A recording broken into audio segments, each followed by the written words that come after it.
Juan Kapitulo 6, versikulo 35. Si Jesus miingon kanila, "Ako mao ang pan nga naghatag sa kinabuhi. Ang muari kanako dili nagayod gutomon, ug ang mutuo kanako dili nagayod uhawon."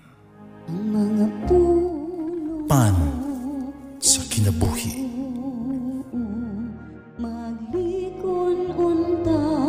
Sa mong pagtuo o gagakakabi sa pagtuman sa imong mahal nga kasuguan.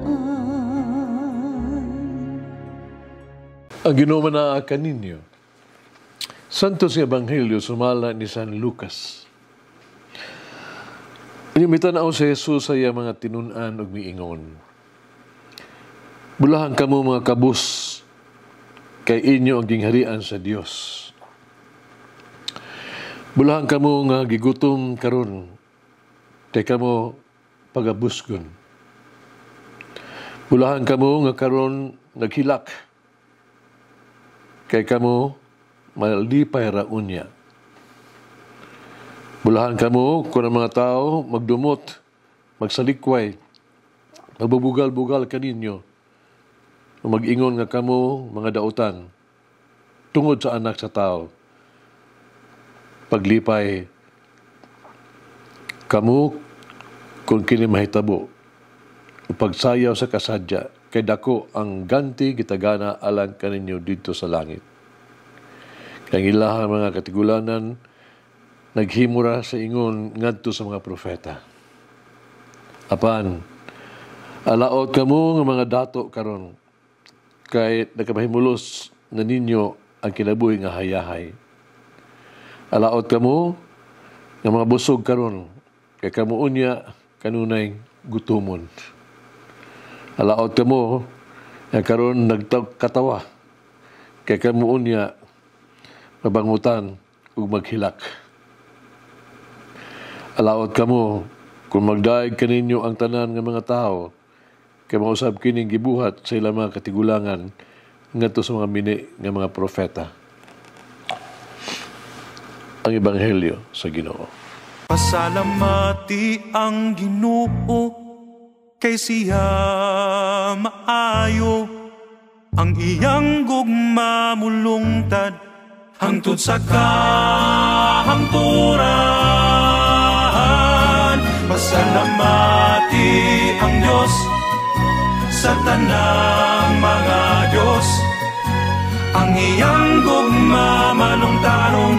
Pasalamati ang Ginoo sa mga Ginoo, ang iyang gugma malungtaron.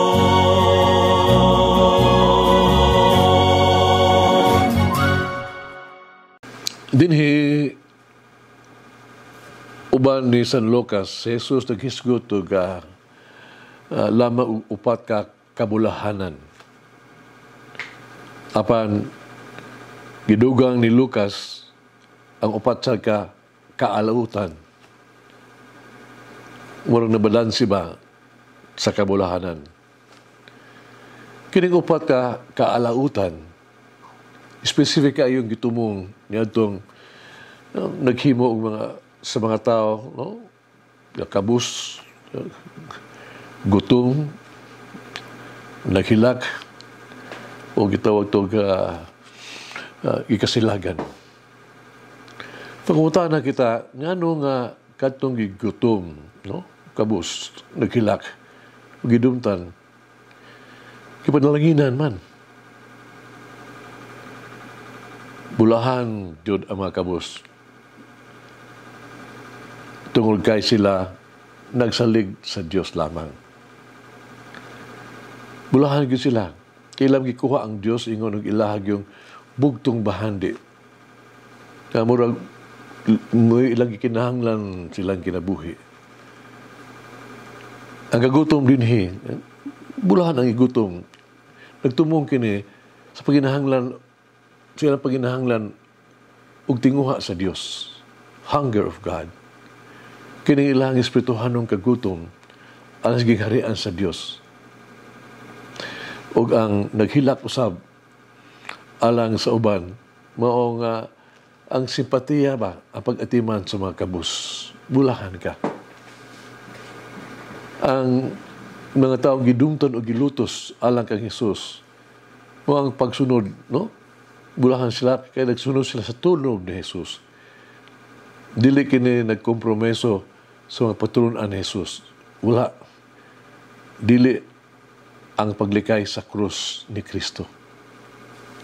Hinoon kini mao ang pag-antos, pagkinabuhi sa gibuhat ni Hesus dinhi sa yuta. Ilutok ba ni Hesus ang pulong nga bulahan alang kanato?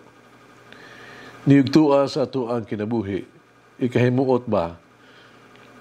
Himutan ba kita sa tubangan sa Ginoo? Ngano nga maudunahan karon o nga busog, no? O nagkatawa karon, no? O diin gidahig sa mga taong gitawag man sila sa Ginoo alaot. Ngano si Jesus miingon man alaot? Kinigod tungod sa ilang bahandi. Kinig tungod ka sa danger, kakuyaw sa bahandi. Kaya bahandi god makadaot ka nato. Wala pa kanila nga tutok sa bahandi. Kaya pinaagi silang pagtuo mo sila, nagtuo mo sila, hindi na importante ang Ginoo. Alaot ka. Nagbugna kini og espiritu sa makahitason, pride, no?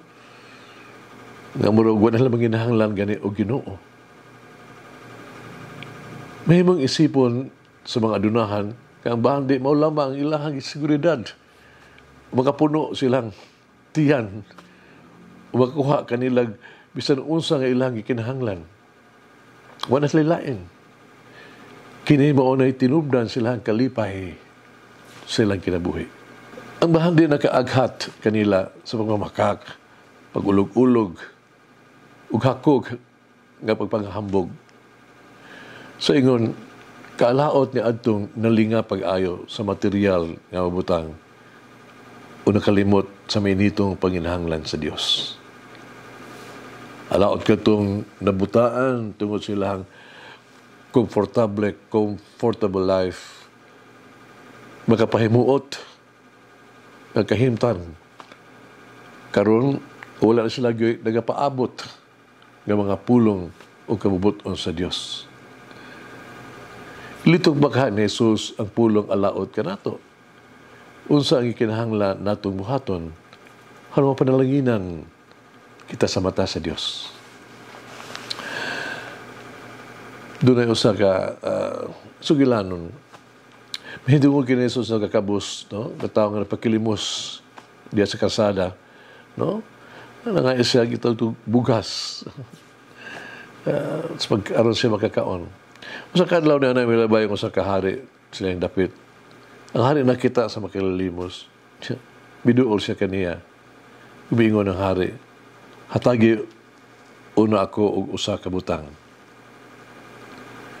Ang makilalimos na libog. Nagkuhan na siya nga sa iyang kagulingon. Nanginahanglan ko og napakalimos gani ko kaniya.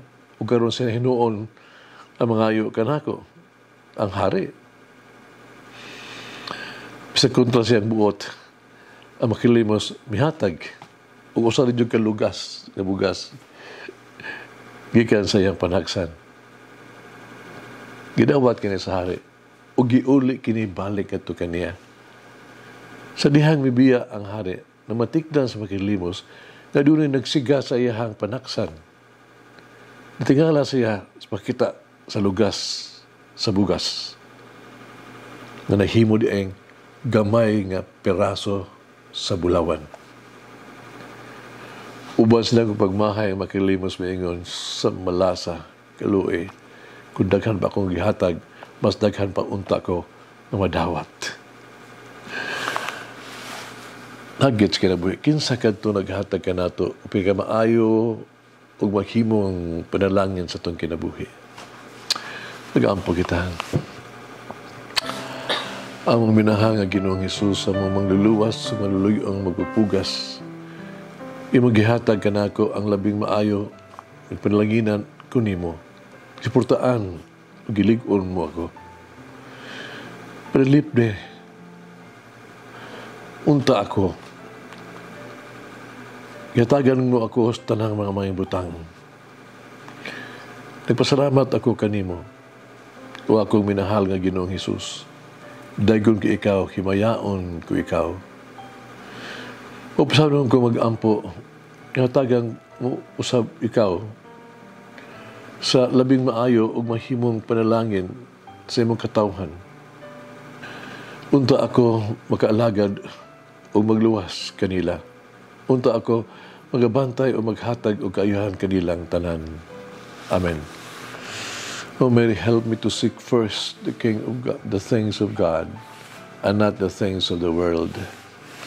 Malagyan na ang Diyos magagahom sa tanan, Amahan, Anak, Espiritu Santo. Amen. May the Lord of the divine mercy bless us all, heal us from all diseases and suffering. Ayun unta niya kita, tanang mga sakit na sa lawas o sa kalag, body and soul. In the name of the Father, the Son, and of the Holy Spirit. Jesus, I trust in you. Amen. Whoever eats the bread of life will never hunger, says the Lord. Kay galaan inyong nabati ang pagpaambit ug hamubong pamalandong sa pulong sa Dios pinaagi sa tulumanon, pan sa kinabuhi nga gidumala ni Monsignor Daddy Silva. Hangtod na usab sa sunod higayon, daghang salamat.